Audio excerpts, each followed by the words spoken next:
Hello and welcome to the HQ Movie Review Podcast. I'm Josh. I'm Jack. I'm Brandon. And this week we have a special guest, Chris. Hello. And this week we watched Promare, which is an anime by Studio Trigger. That it is. Bunch of weebs over here. I love this movie. How many times have you seen it, Josh? I want to say like 8. How many of those were in theaters?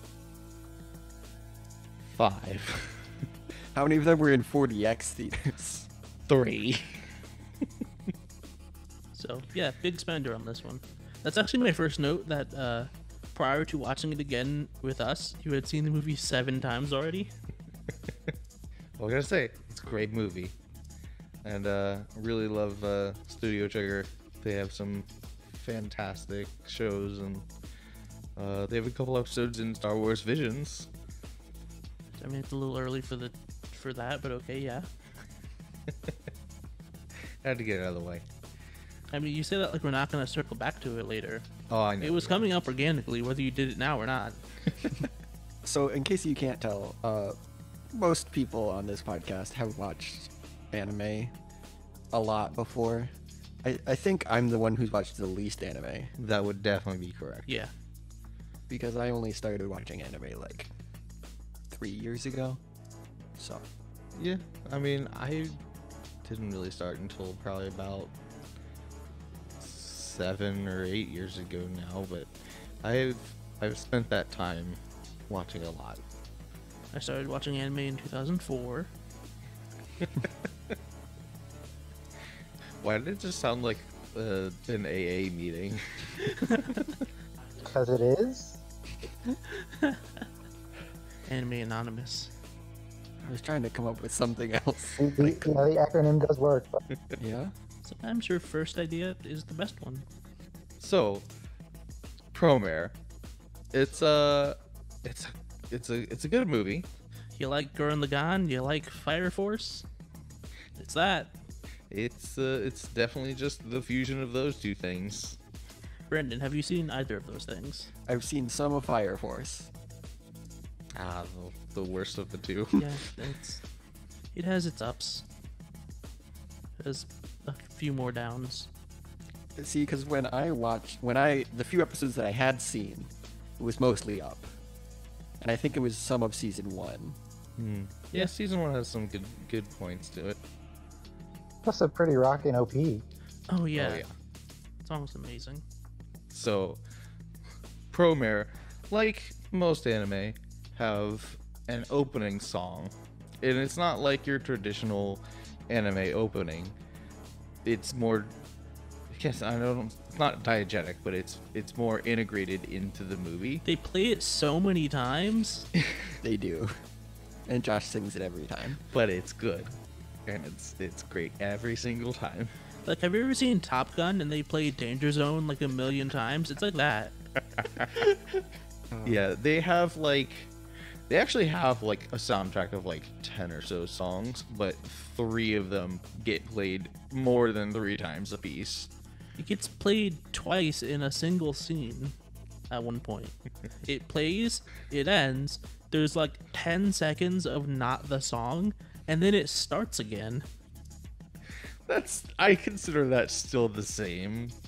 They just went like, instead of just repeating the same thing, we're end it and then restart, but it's still the same. But it's slightly louder. Yeah. So, alright, let's go over the plot a little bit. So, we've got a cold open. 30 years prior to the start of the movie, some really angry people explode in pink fire. Triangular fire. I mean, it's fire made of triangles. It is not itself triangular. Okay. Stop trying to visually describe things. This is an audio medium. So there's this cold open where you have no idea what's going on at the moment. There's just kind of it's like a newscast just describing the Great Fire or something. I don't know. It was some event The where name's not important. Yeah. The fact is, a bunch of people exploded all at once, and the world caught on fire, and like, what was it, 50% of the people on Yeah. Earth died? It was Yeah. it was half the population died from all these people exploding. Yeah.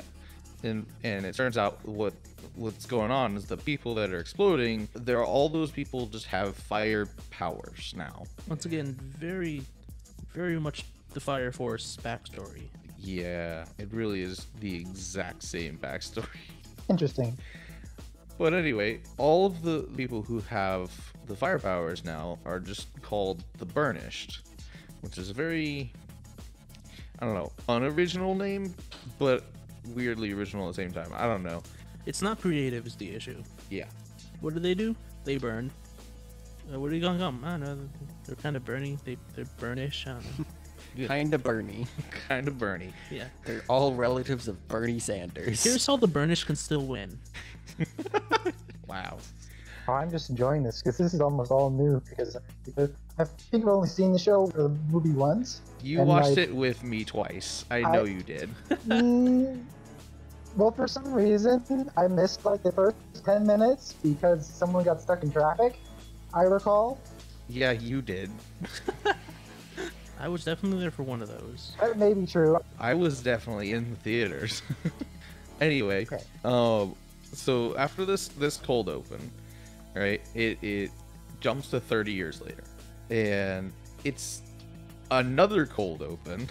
I don't think that counts as a cold open at that point. It's Yeah, no, just it's It the closed and then opened again. It's another cold open. But the That's not how movie that didn't works. end. That's not.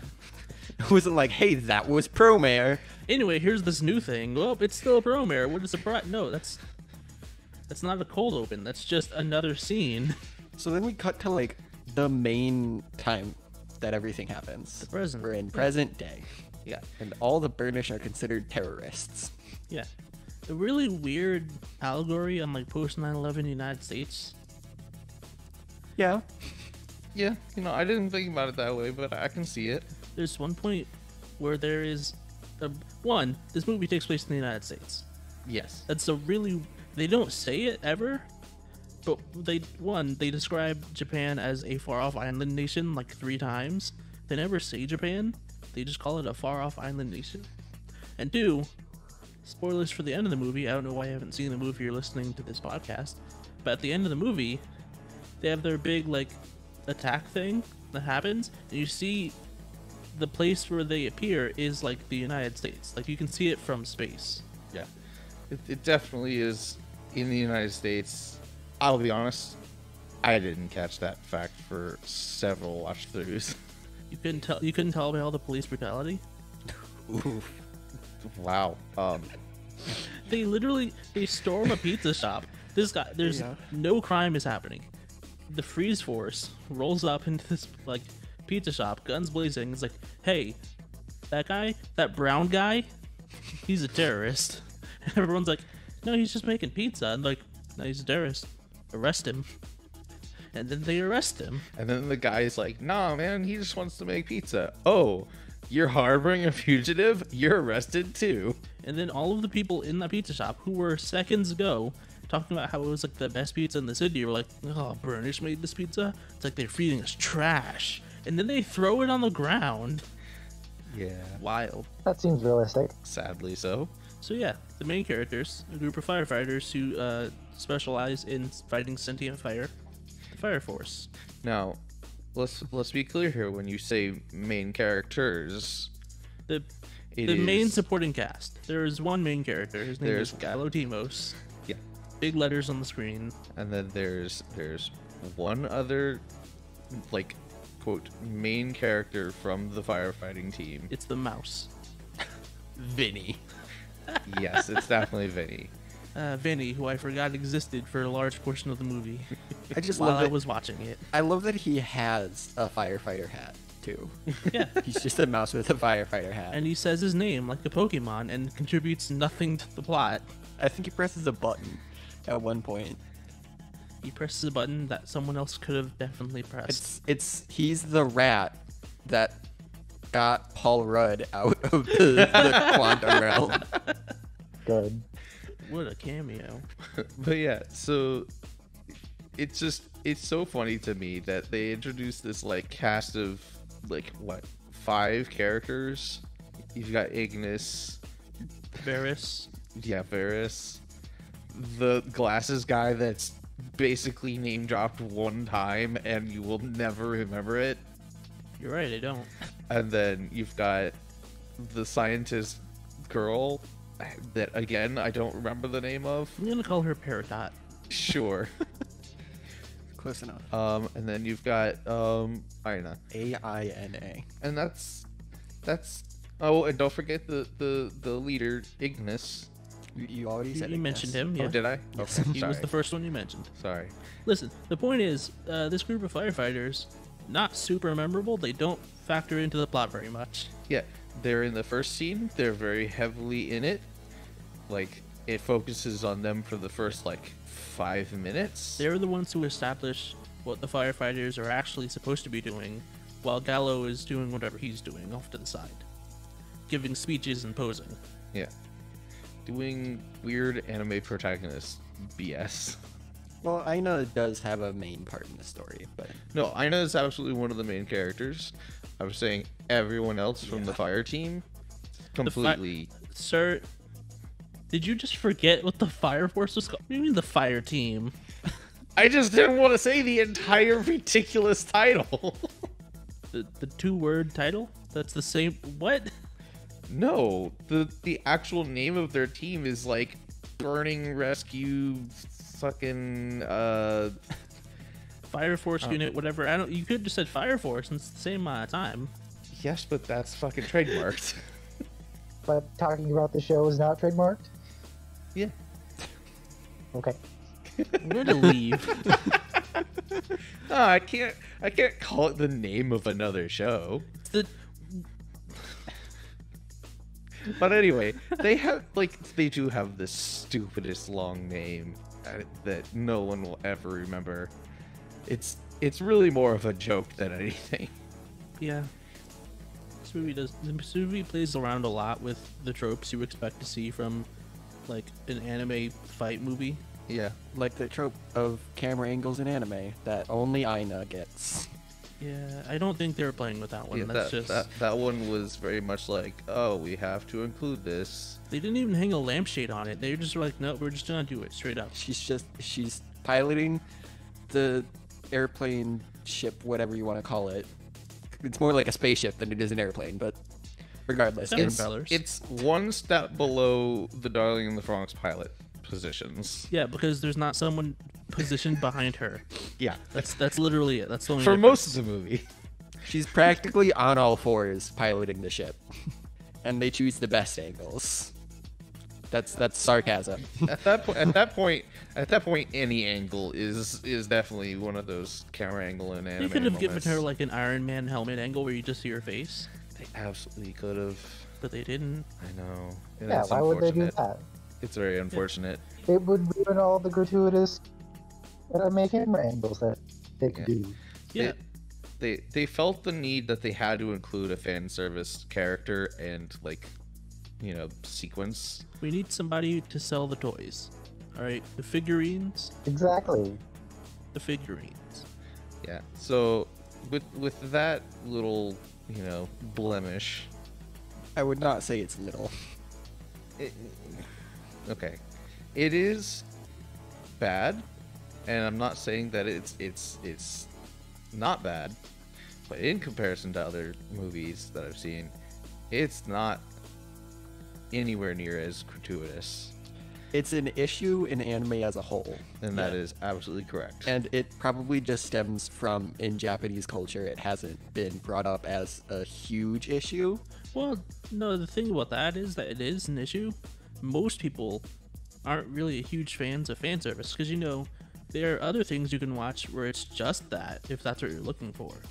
Yeah. The problem is that the people who really spend the money on like anime are the people who buy the DVDs and the figurines and those weird like really squishy like wrist mount pads for your mouse. The mouse pads. Yes. Boob pads. I was Yes. Yeah, those are the people who spend the money, and so those are the people who decide with their money what anime like trends get like dropped and picked up and continued, and they like fan service. Yeah. They're the fans it's servicing. Yeah, it's quite unfortunate for the people who just want to enjoy the content. Yeah. But anyway, I will say at least they limited it somewhat.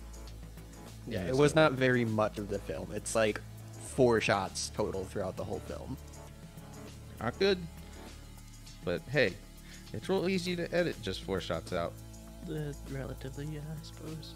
Anyway, so we got Gallo, and he's The dude with a firefighter soul. His burning soul. He's He's an idiot. he's an idiot. He's also just Kamina from Gurren Lagann. Yeah. He is Kamina that's been reincarnated into Fire Force. Yeah. I will say, Gallo being an idiot, or being called an idiot, is a running joke.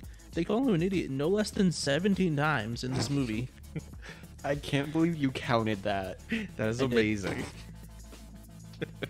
Did you count the time he calls himself an idiot? I did, yes. Okay. You have to.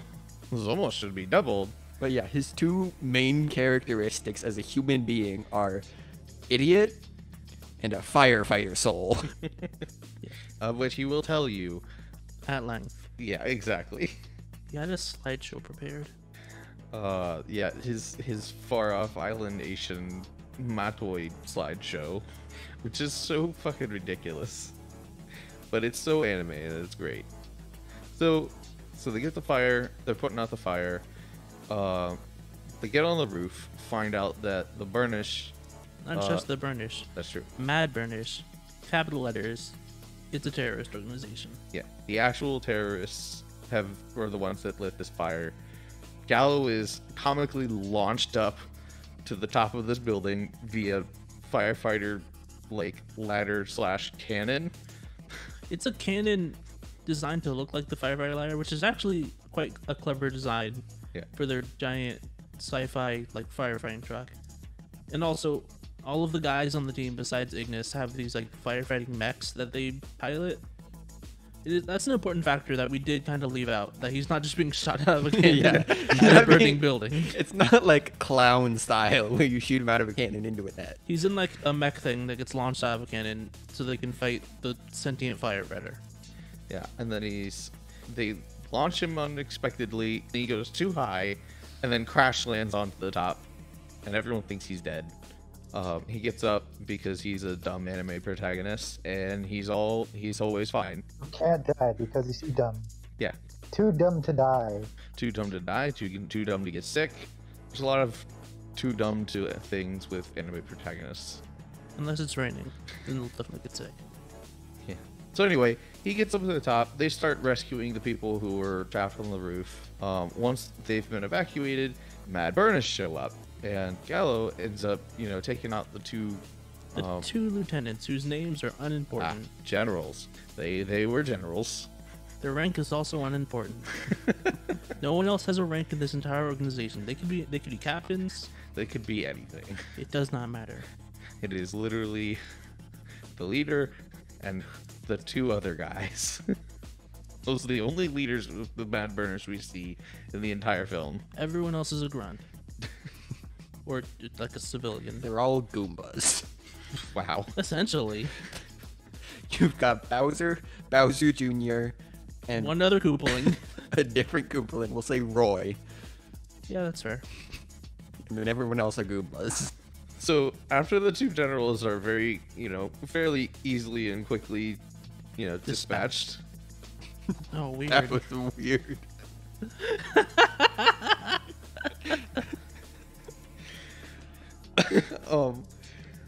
The The, God the damn it. leader shows up in the gayest pose possible.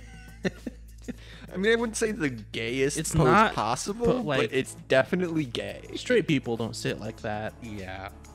So he shows up, and then he sees his 2 generals get their ass beat, and he goes, "Well, I guess I'll have to fight you." And in the most casually threatening way, He just stands up, starts walking down a pillar of fire that just becomes a motorcycle made of fire, and then he comes down and just fucking runs over Gallo. And then they have a cool fight. We don't need to hit all the points of the fight. It's a cool anime fight. Just Watch the movie. The biggest thing to note about this anime fight is that fire can literally become anything and do anything. If you are a burnish, you can make it into anything. Yeah, he can make a sword, he can make a suit of armor, doesn't matter, he can pretty much do anything. So, spoiler alert, leader of Mad Burnish, he loses. And in the middle of Don't this... look at the spoiler, it's like 10, it's less than 10 minutes Okay, in the movie. alright. Also, there's gonna be a lot of spoilers. I feel like people know Yeah, that. we're just All talking right, about the fine. movie. Fine. Okay, fight's over. Leader of Mad Burnish loses. In the middle of the fight, you find out his name. He's like a relatively young-looking guy, and he introduces himself as Leo Fotia. Full name every time. Yeah, every single time. Gallows introduces himself, and they like They have a little meet cute. It's very yeah, nice. They exchange contact information. And then the bad cop shows up. Yeah. So then Freeze Force shows up. The Frieza Force shows up, led by Captain Ginyu. Close. So it's actually led by Vulcan. how could I forget? His name is Volcano God. What? His name is Vulcan, and you will not forget it because he says his own name like a goddamn Pokemon. Just like Vinny. Vinny has an excuse. I think Vinny is a Pokemon. Vinny probably is a Pokemon. Vulcan is probably also a Pokemon. We see him at the end. He's a very like weirdly proportioned short person with a huge head. That just kind of does scream Pokemon to me. Vulcan is like the human version of Bowser. Go on. I kind of see it. Okay, I'll just have to accept that. Like the sharp teeth, the way he talks. Aside from saying his own name all the time, he just seems like about like if he had a fursona, his fursona would be Bowser. That's the worst way of putting what I said. I don't know about you. But That's not great. incorrect. That's great. That's hilarious. Also, would it technically be a scale Sona? I don't know if that's the term for that. So anyway, His fursona is Cat Bowser. Freeze Force shows up, and that's led by Vulcan. Vulcan basically takes Leo and the other two generals and just brutally beats the shit out of them and throws them into the patrol car. After they've already been cuffed. Yeah, they are completely cuffed, hand and feet, and he, like, especially Leo, he, like, kicks him up into the air, smashes him down, and then off the rebound on the ground, kicks him into the vehicle. Well, they gotta emphasize the police brutality. Yeah, you still couldn't tell this was America? Yeah, it was like, oh my god. What the fuck? And it's done for, like, comedic effect, too, but it's like, wow. Yeah. Anyway, after that, They go get pizza. Vulcan is very quickly established, in case that wasn't enough, established as the one of the main villains of the movie. He's a minor jerkwad. He's a major jerkwad. I mean, he's a major jerkwad. He's minor in the scope of, like, he's a henchman who has a name, and he's just really excited to have a name. Sure. But they do this by having him threaten to arrest Gallo for doing his own job. He's arresting him on a technicality. Was trying to, and then we have one of my favorite moments of the movie when Ignis, the leader of the fire team, he shows up, and Vulcan's telling Gallows, like, I could have you arrested for interfering in whatever. And Ignis shows up and just says, like, yeah, well, I'll file it in my report. And Vulcan just sits there and stares at him and just goes, Vulcan. Like, he just growls his own name and then drops it and leaves, and it's so funny to me. No, he doesn't. He growls his own name, and then he's like, can't take a joke.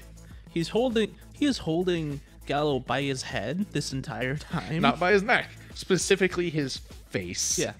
He just drops him. He's like, can't take a joke, and then they leave. Like, what kind of, like, YouTube dude bro bullshit is that? I was just joking, bro. It was just a prank. It is so absolutely fucking ridiculous and buck wild that it's easily one of my favorite moments in the movie. And then they get a pizza. Yeah, so then they just kind of jumped up to they're at a pizzeria. Oh, you know what? No, we did skip. Gallo gets a medal. He gets a medal you're for right. his valiant From the work. governor. You're right. From Gov Cray. From Gov Cray. Which, by the way, I haven't mentioned this up until this point. But obviously, this being anime, there is a sub and there's a dub. Please, do yourself a favor. I don't care if you normally watch sub or whatever. Just watch the dub. It's better. Your issue with the dub is just the governor's voice, though. Like, nothing else. Everyone else's voice is okay. Like, it's meh to okay. Like, it was not stellar performances on the sub side. And the dub did just a good job. I'm not going to say either one, like, voice acting was, like, tremendously amazing. But the dub just did a better job overall with the acting and particularly the voice profiles. The casting. Like, I feel like, have you ever watched like Dragon Ball Z in Japanese? Yes, absolutely. Yeah, it's the same thing with Goku. It's just what he sounds. It's just big buff guy with the squeaky voice. It's fine. Yeah, it's real weird when you have someone with Superman's proportions with You mean a like mouse Goku? voice. You mean like Goku? Yeah, see, Goku gets away with it by being like very innocent-minded. So he's like, he's still a child. So you're saying people with deeper voices are naturally more evil? They do give off that vibe a bit better, yeah. It's rude. It's prejudiced. I'm not saying that it is, but they, as a voice Squeaky acting voice goes, people aren't allowed to be evil. That's what Josh said. They can't be evil. It's impossible. sure. And this seems to be alluding that he is the evil guy. So yes, that's a spoiler as well. I guess we should. Yes, the governor is secretly evil. Yeah. So the governor is evil, of which they play that angle for, when I first watched it, I was like, man, it was like halfway through the movie and they had this twist, and then I realized after subsequent watching, they only play that angle for like a quarter of the movie at most. Yeah. It's also not hard to tell that in this movie where there's a bunch of police brutality that the governor is going to be the bad guy. Yeah, that twist is not nearly as twisty as I thought. Also, upon second watching. Isn't he like branded as, he like stopped all the burnish from burning down the city and put them in jail? Yeah. So, Yeah. I mean, when you first get started, you kind of go, well, the Burnish are the villains, and then it's very quickly like, yes, they're just being oppressed. Also, as long as we're on the topic of Prey, it always bothered me that, like, I guess it wasn't a huge detail, but like, is prosthetic technology in this world really good? They established early on that he lost his arm in the fire that Gallo thinks he saved him from, and like he clearly does not have an arm in that flashback. And in the present day, he just has two fully working arms, and we don't talk. There's no hint that it's a prosthetic. No one ever like sees his arms because of his weird military jumpsuit thing, or whatever that is that he wears. Yeah. So here's the thing, and this is not a full explanation because it doesn't make sense to me either.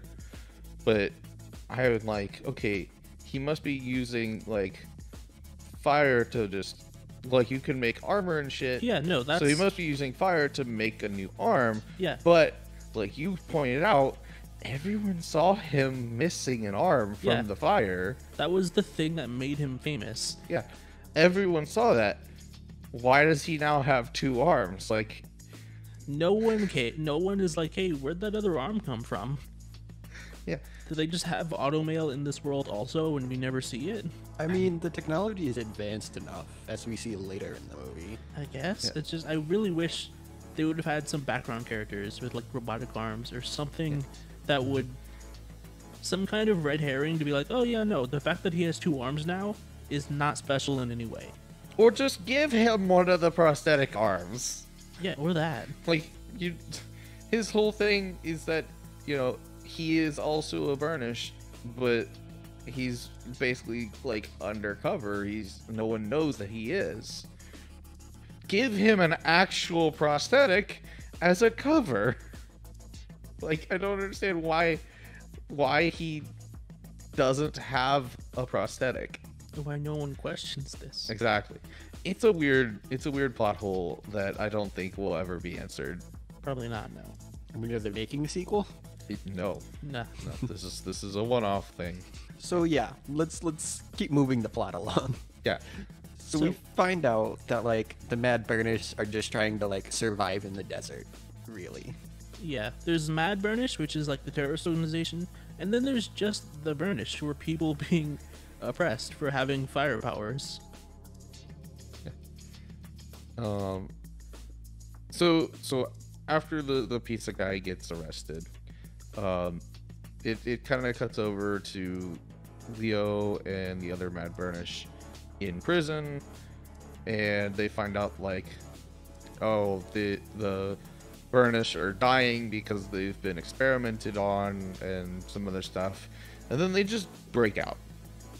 Yeah. They just go, oh, well, you can't hold me. I'm just gonna leave. Yeah, it was actually their plan all along to get captured, which kind of does take some of the oomph out of like Gallo's success. It's like, oh no, this was their plan. They were planning on getting caught specifically so they could be taken to the same prison as all of the other Burnish prisoners and then break them out. Yeah, which then turns out later to be the freeze forces plan the entire time was to let them escape so that they could bring them to everyone, all the other Burnish. There was a lot of like I planned for you because I thought I knew you would know that I would know. That's called the Xanatos Gambit. Cool, learn something new every day. Is it? Interesting. Yeah, it's a trope. Sure. Based on the main villain of the Gargoyles TV show. You guys Oh. remember Gargoyles? No. Yeah. Not you, Brandon. Hey. Clearly not you. I mean, mean, I I don't do. think I ever Okay. got into it, but I do remember it. When did it come out? When did it come out? Like 90s. I was alive for one of those years. Wow. But Good. it's really named after the Gargoyles show Yeah. and not Princess Bride. Is there a character named Xanatos? And No, but I'm saying like that whole sequence of like, well, I knew that you would know, so that it's like the whole point of the poisoned cup scene. I mean, yeah, but like, it's just such an extreme, like, crazy level in the show where he's just like, yeah, no, this was all my plan. I planned for like, he has contingencies for every contingency. He's planned like the whole thing basically. It's Okay. like Batman times 10. This dude just does nothing but plan. Okay. He also had a medieval castle moved to the top of a skyscraper in the middle of the city, so I don't know, man. It's weird. Okay. It's the premise of Gargoyles. This is a weird... We don't usually go on Gargoyles tangents. This is a fun one. That is a weird one. Yeah. I know there's like a board game out about gargoyles right now. What? What? Yeah, they made like a board game Okay. about it. Okay, that's interesting. Did not know that. So anyway, Mad Burnish break everyone out. They're on the run. Gallo just happens to see Leo flying through the sky, which, by the way, completely unnecessary. If Yeah, he they just had a ro- helicopter. if he just rode in the helicopter with everyone else, no one would have seen him. They would have just gone into hiding like normal, and then the rest of the movie would have just like. I mean, a lot of the movie would still take place. It's But Gallo Actually, would you not. know what? No, that would have been really bad. Yeah, Because then Gallo wouldn't have been involved in any way. yeah, and they would have just lost. Yeah, and they would have just, yeah. yeah, it's Governor really. Gray would have just won. Yeah, Yeah. that's crazy. It's a good thing we had that romance fake out on the frozen lake. Oh, that was great. Yeah, so when Gallows notices, he's like at this frozen lake where he like He goes there to pouts. cool off. And then Aina just like followed him because she thought that he was gonna like go attack Vulcan or whatever. Well, freeze. And they have this cool romantic moment where he catches her from falling while ice skating and then he drops her. Yeah, he sees Gallows, like the reflection of Gallows' flame on the ice. He gets in real close to her as if they're gonna kiss, and he just drops her. He's like, "Hey, what's that?" And then he leaves. That's the movie going like, psych, he's gay.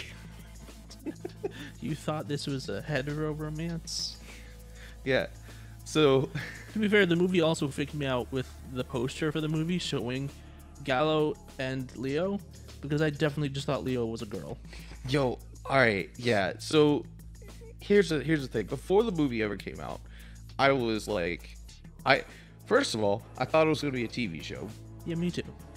not a movie. Was real surprised when it became a movie, or when it turned out to be a movie. And second of all, Leo definitely looked like this character was going to be female. Yeah, I was like, oh, that's the female love interest, and I was half right.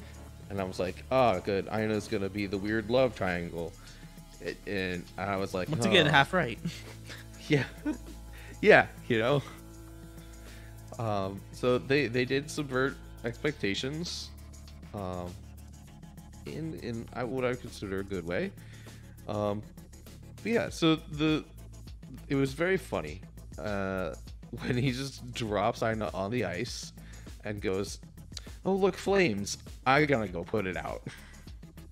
I mean, it's specifically, he's like, oh, that's pink fire. It's mad burnish. I need to go stop them. You call this in. I'll go check it out. Yeah. He's just dug from up, but with fire instead of squirrels. Yeah, that's exactly it. Good. But yeah, he ends up finding them like hovering in a cave somewhere and immediately just gets knocked unconscious. Yeah, they give him the old Sasuke neck chop. Then he talks to Leo and some of the other Burnish, and He gains a deeper understanding of them and also learns that they've been experimented on. yeah. And then they have the Chekhov's gun, or they have a Chekhov's kiss. Check out his mouth to mouth. The one girl's dying. Leon is like, I can save her. And then he like, He breathes fire into her. yeah. And it doesn't work. She just dies. He's like, Gallo is like, hey, I'm part of an emergency rescue team. I have first aid training. There's medical gear in the pack on my motorcycle. And Leo's like, no, we don't need you. I can save her. And then he just doesn't fucking. She dies. And she turns into ashes. Yeah. Hey, in fairness though, like if every single person who had this fire ability, like they established in the scene that everyone who's a Burnish has like a rapid healing Yeah. based They're- on their other fire Yeah. abilities. They're immortal until they're not. They can heal from literally anything until they can't anymore. Yeah, and then they just die. So, in fairness, yeah, Gallo had like some band-aids and shit on his motorcycle, Probably had other stuff. but Leo is like injecting actual just life force into this person. If there was anything that could have possibly have worked, it was gonna be Leo's like Breath of fire. Kiss the of breath life. of fire. I'm just saying, maybe some band-aids could have helped. Sure. He would have kept her ashes in a nice, neat little. I mean, they probably would have also burnt up with their body, but He's we a don't- firefighter. They're fireproof band-aids. Who knows? My point being, we don't know if they could have helped or not, and we'll never find out because she's dead. So, anyway, oh, and also, just a little sidebar here. The girl who dies, there's like little shorts before the movie if you watch it in theaters, and there's a short for Leo and the short for Gallo. And Gallo's short shows like his first mission with the fire rescue team. Burning Rescue is their name. I'm going to continue calling them Fire Force, but Burning Rescue is the actual name of the group. Okay. This is his first mission with Burning Rescue. Fire Force. And so an interesting thing happens when he saves a woman from like a burning building full of burnished flames. Is the stress induced in the rescue actually causes the woman to become a burnished at the moment that he like rescues her. And in the moment that you become a burnish, you like just lash out with fire everywhere, like uncontrollably. And he actually gets his left arm burnt up really bad. And you never really notice it, but he actually has like a skin tone sleeve on his left arm the entire time. It's slightly off of his skin tone, which Yeah. is why his arm is a different color the whole movie, and they never explain it in the movie. Yeah. So it's actually from a short before the movie happens, but the shorts are only in the theatrical releases. They might be on the Blu-ray, but I We didn't purchase didn't the get Blu-ray. Who buys Blu-rays anymore? Yeah. So anyway, the sidebar here is that the woman who dies is actually the same woman who became a burnished and burnt Leo's arm. Yeah. And Leo does not remember her. Oh yeah, that was Or not Leo, Gallo. Gallo.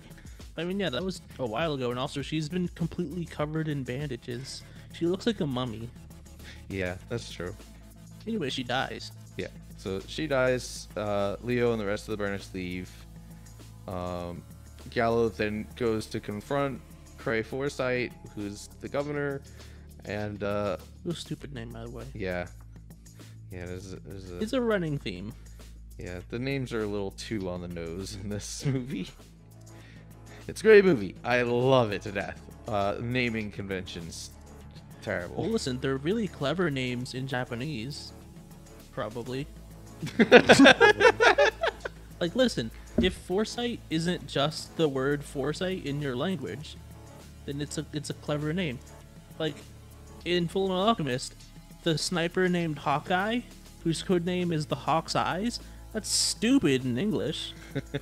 But in Japanese, when her name is Hawkeye, and their word for that isn't Hawkeye, it's a good name. Alex Louise Armstrong? It's a great name in a language where you can't describe him as strong arms because it's other words. Oh, good. It's like Remus Lupin. Yeah, it's like Remus Lupin. It's really clever until you realize that his name is just Wolf Wolf. And then Sirius Black. Yeah. Anyway, The secret to good naming, just pick another language. yeah. Just name them exactly that, exactly the thing they are, in a different language. Boom, instant good name. So he confronts the governor and it's like, Yeah. hey, are you experimenting on these people? And Governor Gray's like, yeah, Fuck Yeah. yeah, I am. He literally does not counter this point at all, and he just goes, "Come with me, and you'll see a world of pure lava." yeah, glass elevator and all. Yeah. So they get on the Wonka Vader, and basically it's Motivator revealed. of lava. Yeah, it's revealed that the magma at the Earth's core is like about to erupt. It's acting up real bad. And in 6 months, the entire planet is going to be destroyed by volcanic activity. And so to counter that, instead of doing anything about the planet, literally anything at all, Yeah, he's like, we're just going to leave. We're just going to go to a different planet. we're gonna make a Well, rocket ship. again, this is very American. Yeah, we're gonna make a rocket ship powered by genocide. Yeah. And so basically it's revealed that they can make a teleportation machine based on spinning burnished people really fast. Which is killing them. and they're gonna use it to power a warp drive. It reminds me of that commercial where they put the butter toast on the back. Yeah, it's like that. You put the toast on the back of the cat. Physics says one of those things has to land down, but they can't both. So they spin forever. Yeah. Except it also burns the cat up and makes a giant pink light.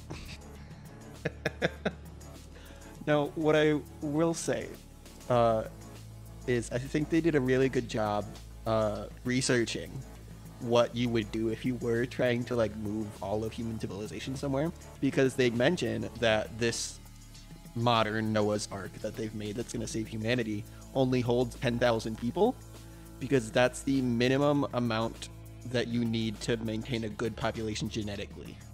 Huh, I did not know that. Is a population of 10,000 people. If you have less than that, there's a good chance that you'll have like significant genetic defects arise in the population. That makes Interesting. sense. Yeah, that's genuinely interesting. I did not know that. I'll keep There. that in mind. They're sticking with the bare minimum, though. Yeah. Really, really hopeful about like all of these people and their dating prospects. Oof. I mean, when you're picking the last 10,000 people, I'd imagine they'd keep that in mind. They weren't that. They weren't even that picky. Like, I didn't know it was on the list because her sister works there, and they're like, "Well, she didn't answer our call, so whatever." Like, There's now only 9,999 people, So let's but just there's do- room for one more. yeah, Oh. So, anyway, after the magical Wonka elevator ride Doom. of Doom, and he finds out about the human experimentation, Gallo then like tries to plead with the governor, and the governor then reveals that he's hated Gallo's fucking guts forever. I'm gonna be honest. I love the scene because it's so funny. Gallo's like, "Hey, what you're doing is wrong," and Gray is like, "Fuck you! I've always hated you. You were the bane of my existence. I want you to die. I want you to die so bad. I gave you the most dangerous job in the city, and you won't die. You are terrorizing me by not dying and continuing to try to be nice with me. I hate the nickname you gave me. I just never say anything about it." You're not even human, you're a cancer. Which is really rude because I don't think he even knows when Gallo's birthday is. Probably not. Which, so after this reveal, Gallo's obviously put in prison, but one of my favorite things upon rewatching is in the medal sequence when Governor Gray is giving Gallo the medal for capturing Leo. There's a scene where like the governor's like clenching his fists like the Arthur meme Yeah. because he is trying to hold back the rage of being like, why are you still here? It's real good. Gallo gets put in jail, and we don't really see him for a while. They kind of switch over to Leo and the Burnished for a bit, where they're raided because that was the Freeze Force's plan the entire time. There was an old man with them in the jail cell, and that guy was a traitor. I don't know what his plan was, honestly. His plan was that if he basically was assured that if he turned them in, he wouldn't be sacrificed for the engine. Yeah, like some kind of idiot who thought they would like care about him. Yeah, exactly. Because he's a fucking dumbass, selfish idiot. Anyway, one of my favorite things about that character is that he exclusively enters frame by sliding. And if you're watching it, he always he's never just like on the screen when they switch to that camera angle. They switch to the camera angle and then he slides on. Doesn't walk, doesn't anything, it just literally just like you could put a slide whistle on it and it would fit so perfectly. It's a visual metaphor for how slimy he is. Anyway, he dies first, and that's good. Yeah. He deserves it. We don't know if he dies. Even at the end, we don't see him ever again after he gets caught. Well, like here's the thing. He betrays them.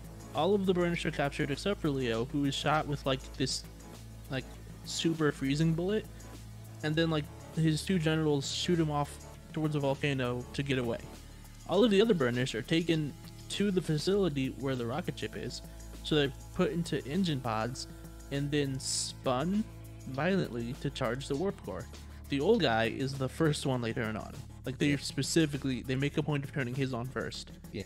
I'm saying he deserves that. He absolutely does deserve that. Going back to the absolute freezing bullet thing that Leo gets shot with.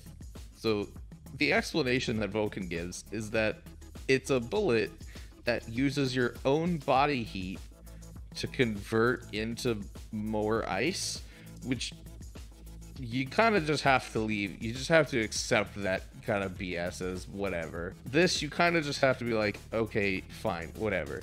However, given that logic, and the two generals hear the explanation for this, mind you. To get Leo away, they launch him into the greatest heat source in the local area, directly into the volcano, giving Leo the worst possible odds of escaping from this bullet that feeds on heat. They're not smart. I just think it's absolutely hilarious every single time I watch it, because it's like 10 seconds after the explanation. It's like, hey, here's a bullet that uses your own heat against you. There's like their option is, we're gonna shoot them right into the volcano. I mean, I feel like they shot him and there happened to be a volcano over there. I mean, If it's using your own heat, maybe they think outside heat will help? I don't know, but it does end up working out for them, because the only reason that Vulcan doesn't go after Leo is that they can't stand the heat of the volcano. So it does end up working out. It is still funny to me every time that their logic is, yes, the thing that feeds on heat, let's throw them into the fire. But it works. Yeah, so it works, and all the burners are captured and put into the engines, except for Leo. And Leo ends up just kind of overpowering the bullet through sheer brute force. I will say, before we get to that, Power of will. yeah, before we get to the power of will and the power to like pilot a gunman or whatever, not all of the burners were taken.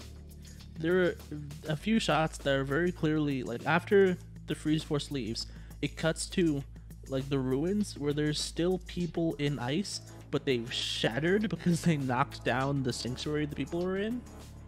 Like, there was a very clear shot of like a man's face shrouded in ice after like the freeze force leaves, and a bunch of like ice shards nearby, because they froze people inside of like this very tall structure, and then they knocked the structure down.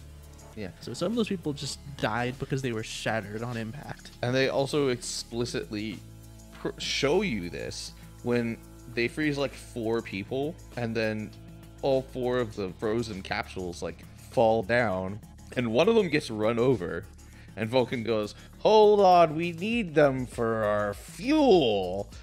And it's like it's explicitly implying that if you break them when they're frozen, they're just dead. Yeah. So yeah, Leo, through the power of not friendship, just the power of just sheer will, decides that I'm not gonna be frozen anymore, and so he just isn't. Well, he rips the bullet out of his chest. Yeah. Yeah. There's no real explanation given here other than just, hey, Leo's a badass. He can just do this. Oh, you know what? I know what it is. So one of the shots they show when we zoom in on him is that like the lava is being pulled up as burnish fire and like eating away at the ice from the outside. Okay. So I think the point is that like he can't make fire from within because the bullet is taking that fire and turning it into more ice. But he can manipulate the fire that's around him to eat away at it from the outside until it's thin enough that he can break it and like pull the bullet out. Gotcha. I mean, that makes sense, I guess. It's a good Sure. You as know good what? an explanation as any. That's my headcanon, because that's just the easy explanation. It's also what happens in the film. Yeah. Sure. The best headcanons are the ones that are also canon. True. Anyway, so he breaks free because he's quite literally just a badass. And he starts soaring and flying. And yeah. There's So- not a star in heaven that he can't reach. God damn it. He then immediately starts going on a rampage, which, by the way, up until this point, he's been very adamant about the fact that his terrorist organization does not kill people. And they're very proud of that. Unless they need to. Yeah, it's like, hey, unless necessary, we don't kill people. At one point, he's like, when the Burnish attack a building, they always leave an exit route. I'm like, that's kind of garbage. Still bad. Yeah, that's not the same Just thing. because you leave the ability for people to leave doesn't mean they can always get out of the building. Yeah. You should have made sure they were all out first. Yeah. Then it's questionable. Flawed logic aside, he's so angry at this point that he says, literally, fuck this entire city and everyone who's here. I'm going to kill everybody. If you don't release the Burnish, that's also that's an Really- important. He has yeah. demand. He's not just out for murder. His demand is release the Burnish, which, yeah. Or I will kill everyone. Yeah, and he just starts fucking lighting the entire city on fire and yelling for Governor Gray to, like, either fight him or face him or whatever. In this rampage, Leo, like, accidentally just destroys half of Gallo's, like, Jail cell. jail cell. Yeah, thank you. And then the next time we see Gallo, he's running, like, 30 miles an hour with his ass on fire. And there is zero explanation given for A, how he got down, or B, why he's on fire. In fact, in that scene where we see him, he's running alongside like the rest of the burning rescue cars, and they're like, "Hey, weren't you in jail?" And he's like, "Yeah, don't worry about it." So anyway, he rejoins with the burning rescue. They put him back in his mech. He fights Leo, and he fights him so hard that eventually they end up at the frozen lake. That's also the scene where they play the song twice. Yeah. The song is playing when Leo starts attacking. Yeah. It's a great fight scene. You gotta watch it. But, I mean, you can't just describe a whole fight scene here, but yeah, it ends up with the two of them. Oh, also, actually, there is one other important thing that happened. Is that at one point, Leo and Cray face off. Cray's standing on top of his terrible building. And, like, Leo's like, yeah, fight me. And Cray's like, okay. And so his fist starts glowing. And that's when, like, Gallo attacks Leo and they have their own fight. And Cray's just like, oh, I guess not. And then his fist stops glowing. And once again, until the end of the movie, there's no explanation for that. Yeah. He's just like, glowy fist. Well, okay then. This guy's the Iron Fist for some reason. So we get to another one of my favorite moments of the movie. They're still fighting in the hangar bay, and I know it just kind of drops them over that frozen lake from before. And Leo just evaporates this entire lake, which I have no idea how Gallo survives that. And just for reference, this lake is fucking huge. It's not a small lake. Yeah, this is a very large lake, and to have all of the water of this lake suddenly be evaporated in your face would definitely kill you. I mean, one of the things they established, though, in the fight beforehand is that Gallo can kind of just, like, resist the heat through sheer, like, mentality. His burning firefighter soul lets him resist. He's too stupid to burn. Yeah, sure. Yeah, so setting aside his ridiculous thermal resistance, they land on top of, like, a building that was underneath this lake. Believe it or not, this is where things get weird. Yeah.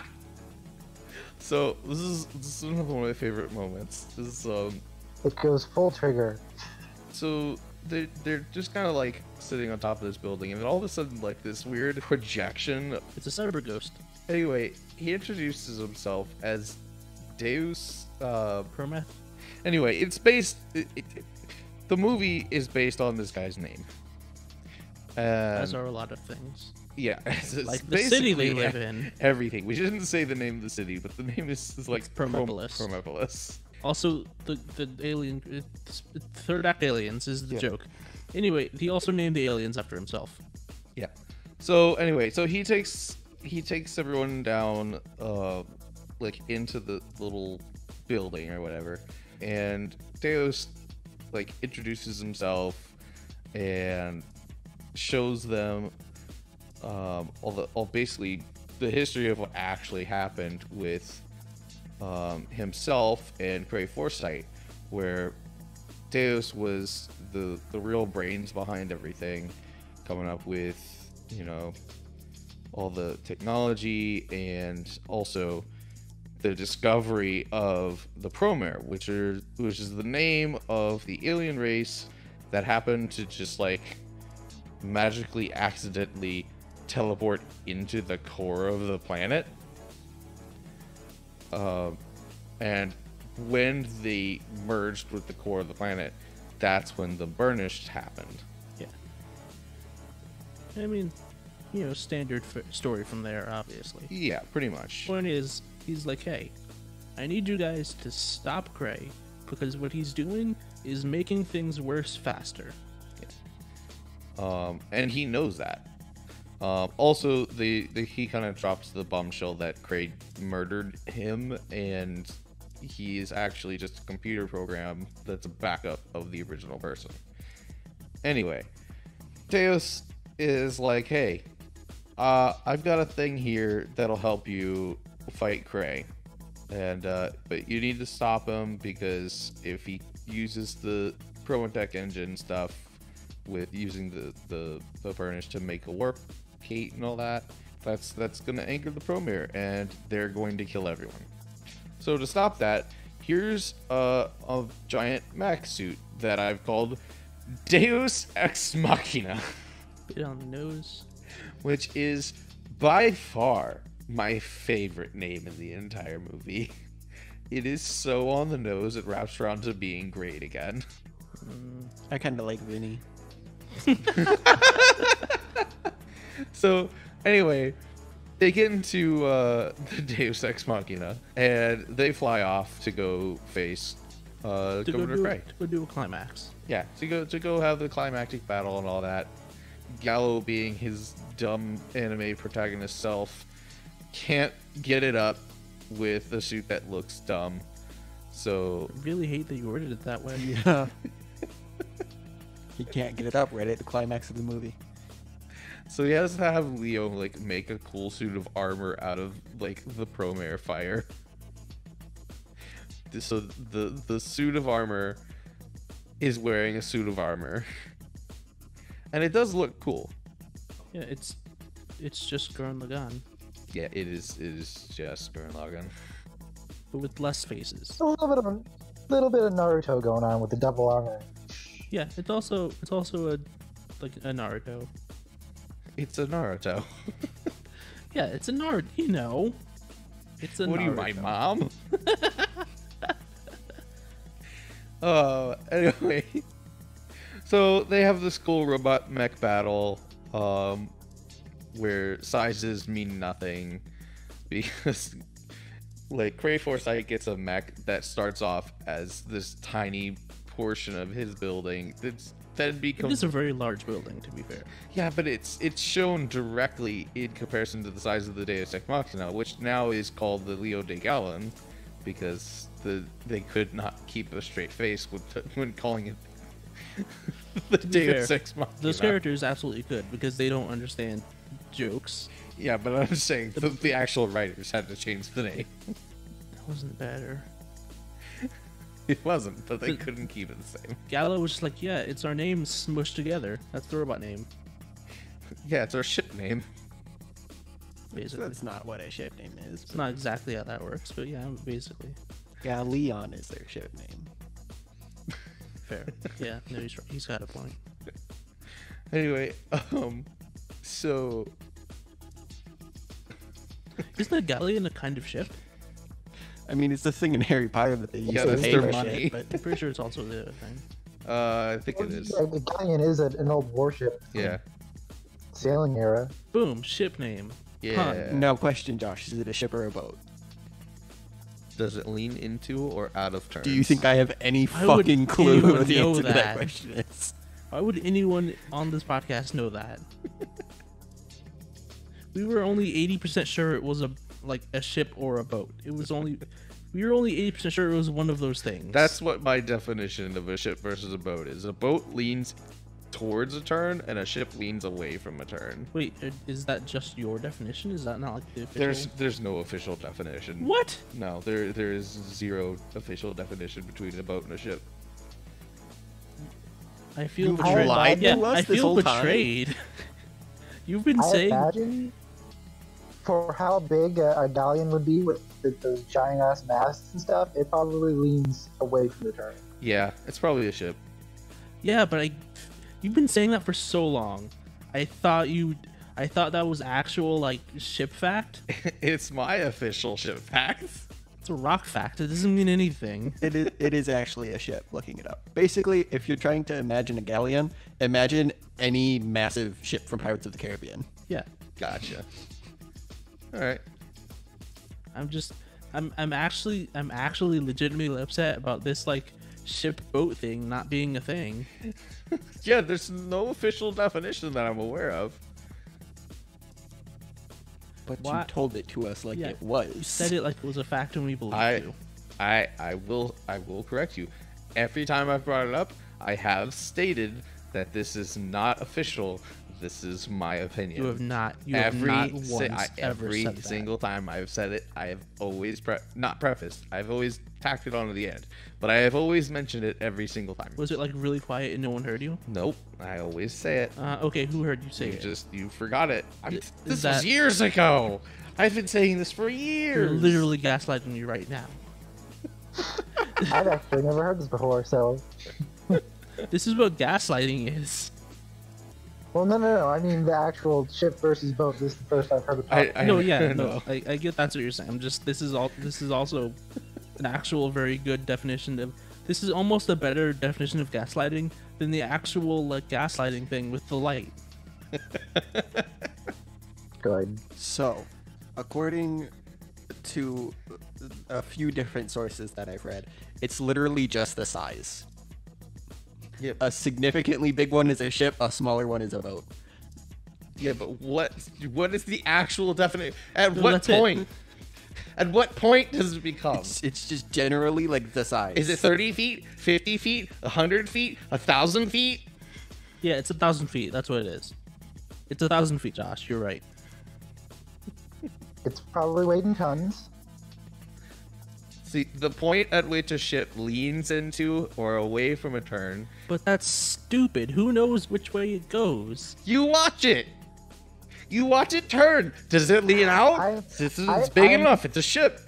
I am pretty sure they can't make that judgment while it's still being built. Yeah. You absolutely can. Believe me. This is one thing I can say with 100% certainty. They know every single thing about a ship before they ever make the first one. Okay, hear me out then. If it's based on size, which way it like leans in Yeah. a turn, there has to be a size where it doesn't lean. What is that? Okay, that's like saying, yeah, if you cut something with a knife, it's always going to go on one side or the other. There's going to be a point at which it's going to land perfectly on the knife. And It's like, okay, yeah, sure. Or like have a coin flip. There's always going to be a point at which it lands on the edge of the coin, but it's Hey, buddy, the rarity of the fact doesn't negate my fucking question. Answer it, shipman. you call it Boatman? Ship boatman? you call it a bip.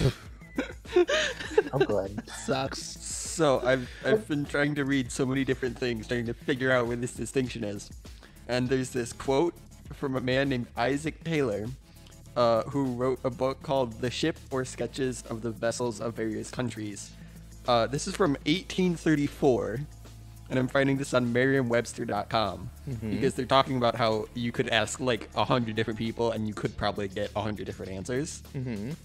This man said, or someone was talking to him, and they said, "What do you think is the next gradation between a ship and a boat? Why is there no like in between?"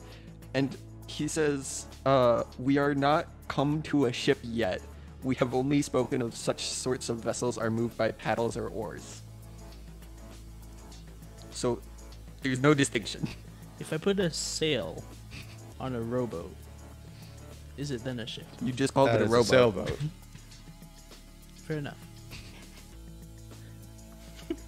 It's literally The only common thing is that the larger ones are ships, but we don't know the line. Yeah.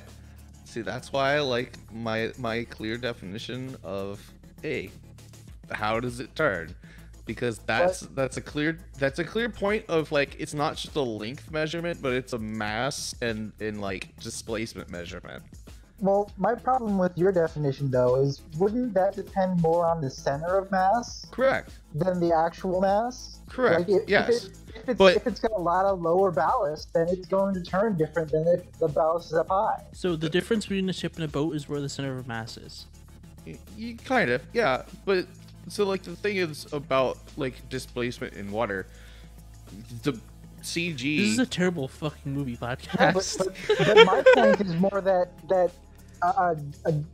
it's going to be different depending on how the specific ship is loaded out. Like you can change the center of mass on a boat.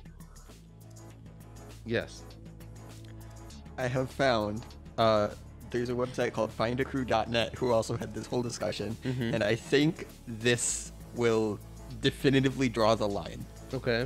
When a ship sinks, you get in a boat. When a boat sinks, you get in the water. Accepted. So for the first like couple hundred people, the Titanic was a ship. For the ones who didn't make it, it was a boat. That is great. Goodness. Accepted. Anyway, Promare, right? So, Promare. Where the fuck? Oh yeah, so we're in the mech battle phase. They're fighting. They're fighting, and they're throwing out some hilarious names for everything. Every attack gets their own name. Every device or weapon gets a name. Yeah. And the best part is the names themselves are diegetic. The names appear in the air, and they actually crash to the ground with the other debris and stuff, like they're actually there. It's very stylish. It's great. I It's love a very it. stylish movie. I will say, in 40X, that fight hurt. Oh yeah, they hit you with like a kidney punch in the middle of one of those. It's In the middle of a lot of those, it almost took away from the movie. It was so bad. I will say though, if like it ever returns to 40X theaters, I would recommend watching it. It's Absolutely a good it is time. a fun experience. You don't realize how much spinning there is in this movie though. Until you watch it in 40X and your chair is just slowly rotating for 5 minutes. It's so good. Also, and this goes through with any 40X movie, unless you like being tickled Yeah, no, on wear, the back of wear your jeans, leg, wear long pants. wear long pants, please. Just do yourself a favor. I don't know why The it's ticklers are included. never worth it. The ticklers are terrible. Anyway, so mech battle, and then they just kind of have like a stalemate at the end.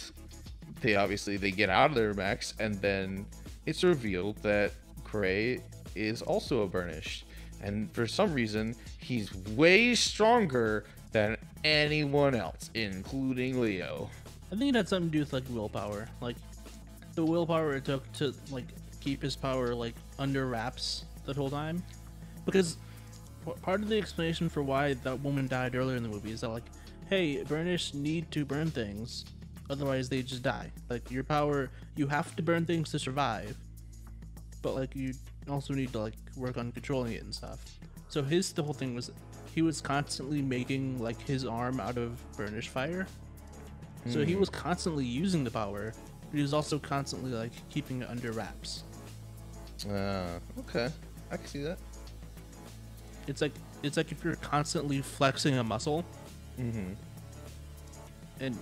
ignoring, the actual real life health, like how bad that would actually be if you were flexing a muscle 100% of the time. Yeah. If you pretend muscles worked like a cartoon where you can just flex it constantly for 10 years and it's fine. It's like that. Good.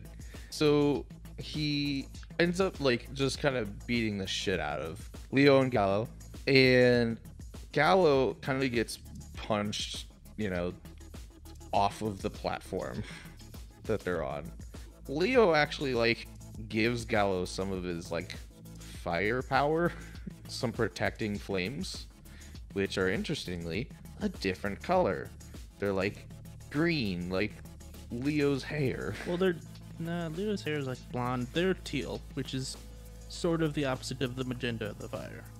Okay, all right, I see. Yeah, they're not the same color, but yeah, it's like a teal. It's cyan. So anyway, he gives Gallo like this protecting flame, and then Leo is kind of beaten up and taken forcibly to go restart the Prometech engine. Gallo then goes to the center of the ship, and they have one final confrontation with Cray Foresight. So Gallo rescues Leo, but after like having a great sequence where he just like punches out Cray Foresight's lights, and then Leo's like, because he was sustaining Josh, does he put out his pilot light? Yes. I'm so confused. What was that supposed to mean? I'd have to go into explaining what a pilot light is. We can do that after the podcast. Anyway, It's not a thing people in Florida have.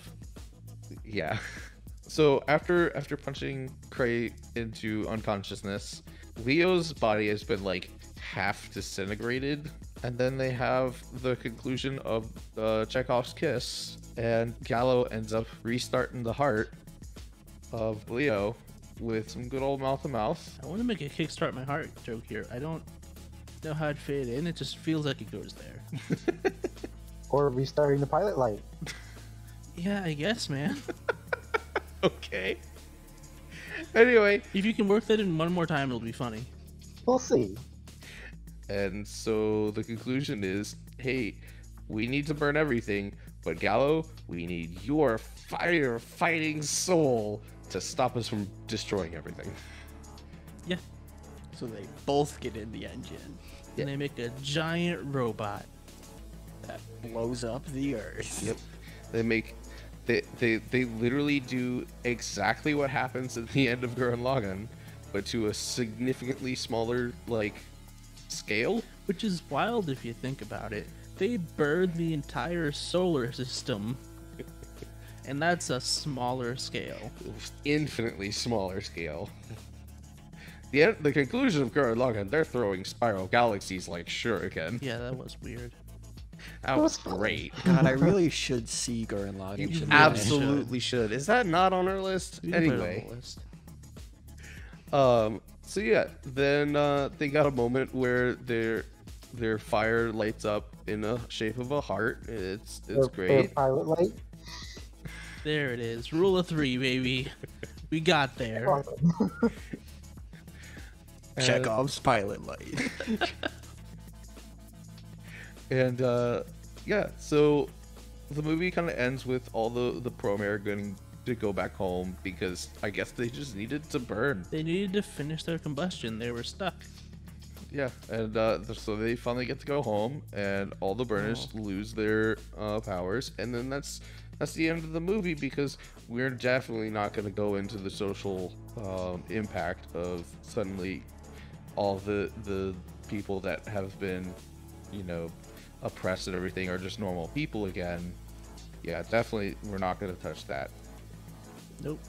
And then then Cray Foresight is, I guess, imprisoned. I don't know. They kind of really end very abruptly after that. Yeah, it's not important what happens. It is a Okay. movie, so Yeah. They saved the world. They fell in love, probably. Yeah. That's it. and the whole resolution is basically just a cliff face. Yeah, they're just like on a cliff somewhere. And No, they're just- standing on top of the crashed spaceship. Oh yeah, that's right. But it was weirdly cliff. Like, Yeah. it was just like this weird cliff edge on this spaceship. I was talking more about the plot structure, but sure. There's also a physical cliff, I guess. It's a metaphor. Yeah. Yeah, so I will say movie ends fairly abruptly after that. It just goes to credits where they just show the bits of movie again while they're playing the credits. But yeah, great movie. I love the movie so much. They have some really good songs. You do have a point, Jack. They play them a lot. Yeah. And they play the same three a lot. but they're bangers. So Brandon, Yes. as someone who, it's like you've watched some shows, Yes. Some like anime shows specifically. some anime shows, not some shows. What did you think of this movie in particular? Especially not having seen Gurren Lagann or really any other Trigger shows. The animation style is great, which was expected because you guys had told me so much about how Trigger was like this amazing anime company that was known for that shit. Yeah. But I thought it was a good movie. The plot could have been better. Because like we mentioned very early on, there's basically like 4 characters that actually mean anything in the story. Yeah. And some of it's a little, and then this happened, and then this happened, and it moves very quickly Yeah. because it really is just one anime show just made into a movie instead. Yeah. This absolutely would have been a very good 12-episode series. Yeah, I can see that. Yeah, because they could have prolonged the whole like, oh, they're fighting these terrorists for like 4 or 5 episodes and then put the twist in. But for this, it's like 25-30 minutes in, it's like, oh, they're not actually the bad guys. Yeah. Burning Rescue has one encounter where they actually like do their jobs normally, and then from then on it's just a movie plot. Well, I feel like this podcast has gone on plenty long. Are there any final thoughts on the movie aside from what we just talked about? I will say, of all of the ridiculous names, I think Genocide Cultivation Beam is my favorite. Because there's no reason for genocide to be in the name. Yeah, it's a, Right. He explains. it's a terraforming. Yeah, he explains, hey, this is a laser that turns stuff into dirt, so when we get to the new planet, we can farm. Why is genocide in the name of this weapon? Well, because it's powered by the genocide of the Burnish. Obviously. I don't think it is. I think that's just one of the things the mech can do. Generally, people committing genocide don't call it genocide until like a lot later. Yeah. Yeah, So that's just how Usually fucked it's not Cray even them Foresight calling is. it that, but yeah, there's that. yeah. So that's. I think that's a good microcosm of this movie. Is that just the fact that the main villain, moments after telling Gallo to stop giving things stupid names, spouts the name of his supposedly peaceful, like, life-giving weapon. Admits to openly admits to genocide. Yeah. That's this movie. Right in a nutshell. Good. Alright, well, this has been Promare. Find us on all your normal podcasting Yeah. apps. We're on Facebook, Apple Podcast, iTunes, not iTunes, Spotify, though, and YouTube. You can find our page on Facebook. You can't find the episodes on Facebook. Links. Alright, good night, everybody. Names? Who have you been? Who have I been? I have been Josh. Yeah, I've been Jack. I've been Vinny. And I've been Chris. Good night, everybody.